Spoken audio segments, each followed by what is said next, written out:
What is going on, everyone? Mega here from Mega Anime 6 Openings, and welcome to a new Fate video. The links are all in the description, and if you haven't already subscribed, be sure to subscribe and hit that notification button to receive updates whenever I post new videos. And be sure to check out my Twitter, and you can also check out my Discord. The links are all in the description. Now, over the past week, we've actually had a lot of Fate announcements, so this is going to be a kind of a lengthy video because I'm going to go into detail on like each of these announcements. So first off, let's start with the new Heavens Field news. We have as I mentioned in a previous video, the limited edition Blu-ray is depending on where you pre-order it, you're gonna get special bonuses, and the official artwork for the bonuses for Animate, Gamers, and Softmap have recently been released. Here we have the artwork for the anime tapestry reprint illustration that you'll be getting with the Blu-ray / DVD limited edition. We see Sakura and some cherry blossoms, and then we also have Rin and Saber together in kimonos for the anime version. The artworks look pretty nice, and as with each of them, each of these offers the artwork looks pretty nice. Here we have the gamers tapestries. I really like the style on these because it reminds me.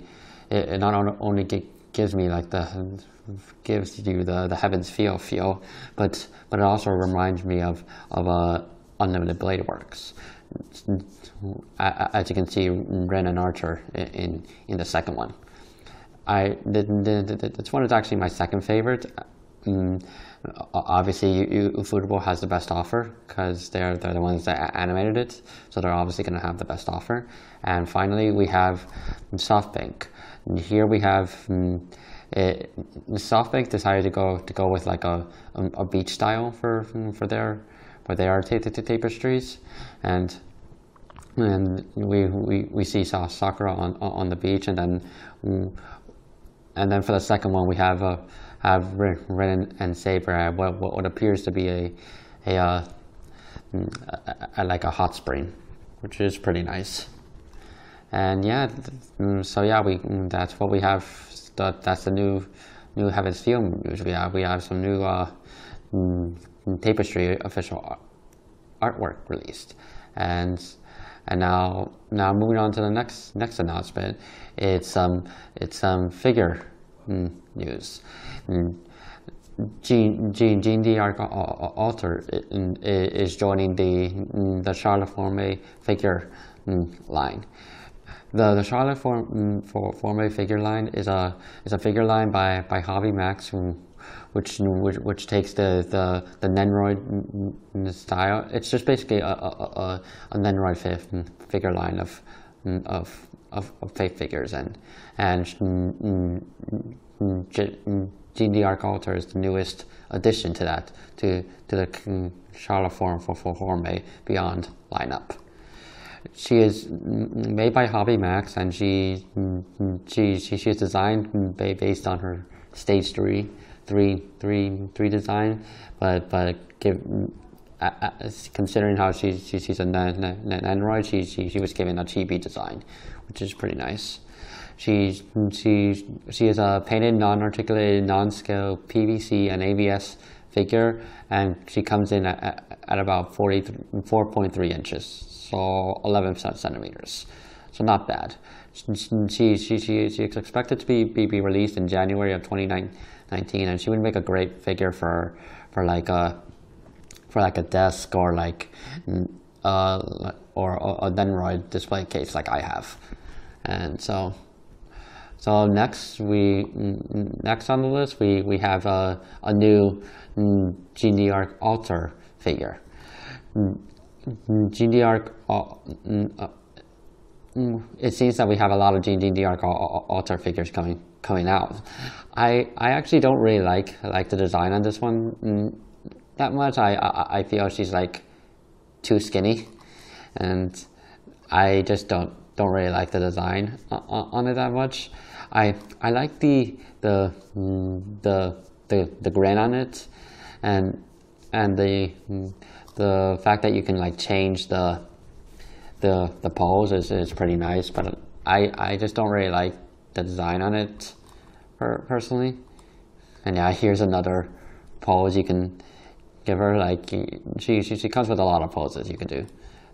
She's a Figma figure, so you can change the pose on her. She is produced by Max Factory, and she is a painted, articulated non-scale ABS and PVC figure with optional parts and stand, and she measures at 5.7 inches, so 145 millimeters. She is expected to be released in September of 2018. Okay, and now moving on to the next announcement. The next announcement is a big one. Faye granddaughter is getting a board game with mini figures. So if you get the board game, it comes with a set of mini figures. The board game captures the Faye granddaughter style of play using the cards for attacks. It was the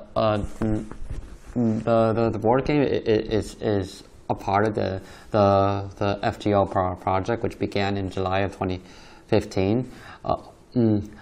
Unfortunately, I'm not seeing a release date for this board game, but it's pretty interesting that it's getting a board game that for you to play with. But personally, I think the only reason I would get this is for the minifigures, because this is a pretty nice saber minifigure, and I really like the stand on it, and the style and how Excalibur was designed, and so yeah, I would get this just for the figures, honestly. I wouldn't even use the board game. All right. And finally, we have one. This final announcement is pretty strange, but it's interesting nonetheless. Fate/Extella is getting a spin-off manga. But what's interesting about it is that the manga reimagines the master as a baby. And Nero, Tamamo, and Altera have to take care of him.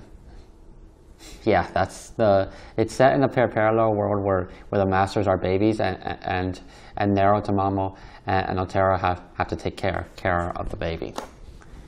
Yeah, so it's a pretty unique manga, but it's a new. It's definitely different.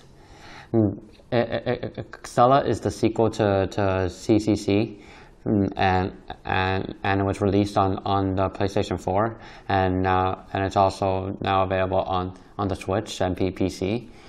And Extella Link is expected to be released in Japan on June 7th. So it's based off of Extella, but it's a spin-off. So it's not you're not going to expect it to be canon at all, because obviously it's considering what it's about. I would doubt if it ever becomes canon, and I would be very disappointed if it's canon. So yeah, that's all the Fate news we have. Be sure to subscribe and follow me on Twitter, and be sure to check out my Discord. The links are all in the description. This has been Mega from Mega X Anime 6 Openings, and I will see you again next time.